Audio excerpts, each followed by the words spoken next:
In the Philippines, there's some things that make me smile and other things that make me shake my head. There's other things that make me sad and still other things that make me mad. In this episode, I want to talk about one topic that makes me feel all of those four emotions at the same time. Come along.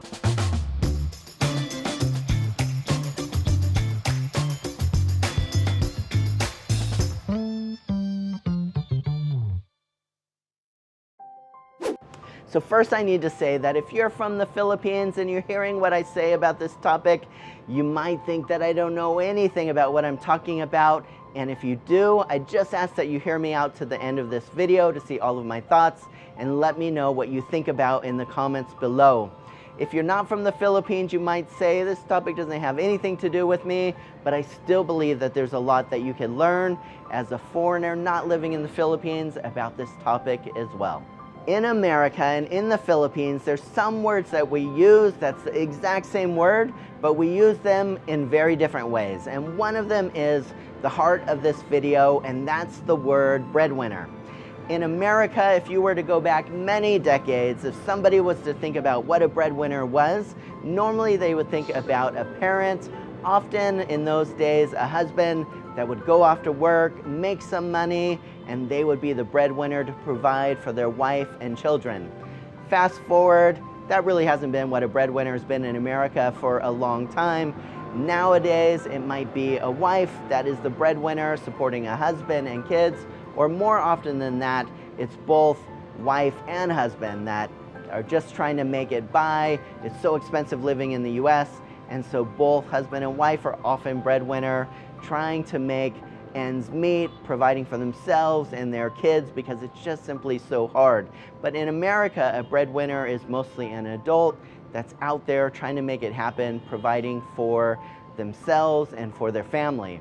The first thing that I want to say about breadwinners in the Philippines is that they love their family so deeply. You know, for a lot of people, love is just an emotion, it's just a word. But for breadwinners, love is all about action. It's something that they show in every day by working so hard to provide for those, whether it's parents or siblings that might be older or younger than them, cousins, extended family, breadwinners in the family are going to be showing that love very practically to those around them. The second thing that I want to say about breadwinners in the Philippines is that they sacrifice themselves for those in their family.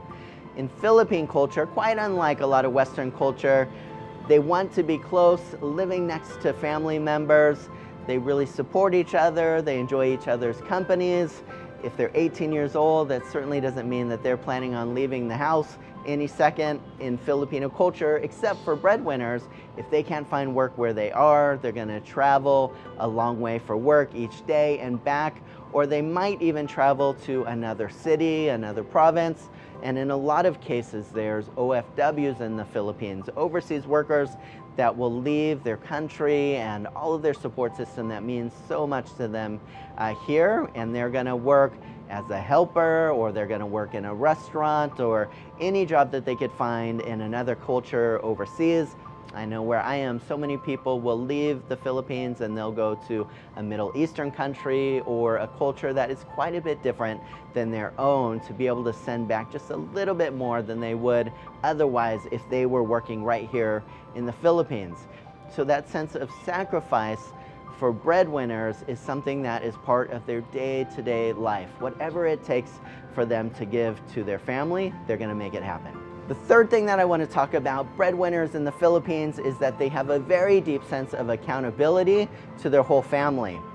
They will feel very deeply if they're not able to make enough money, or if somebody is hungry, or if bills aren't able to be paid.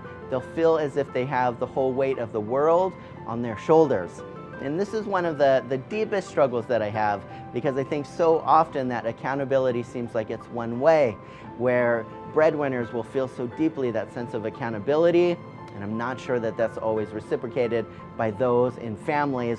Stay tuned for part 2 of this episode, where I want to talk more about some of the challenges that I see that breadwinners face here as well. But that sense of accountability is something that just seems to be innate in breadwinners and families here from a young age, where they just go out of their way, they want to make things happen in order to provide for those in their family. If you're from the Philippines, or if you're not, I would love to hear your thoughts on this topic in the comments below. Tell me what you think. Tell me what you think I missed. Tell me anything that you think I got a bit wrong. As always, guys, thank you for taking the time to watch, and take care.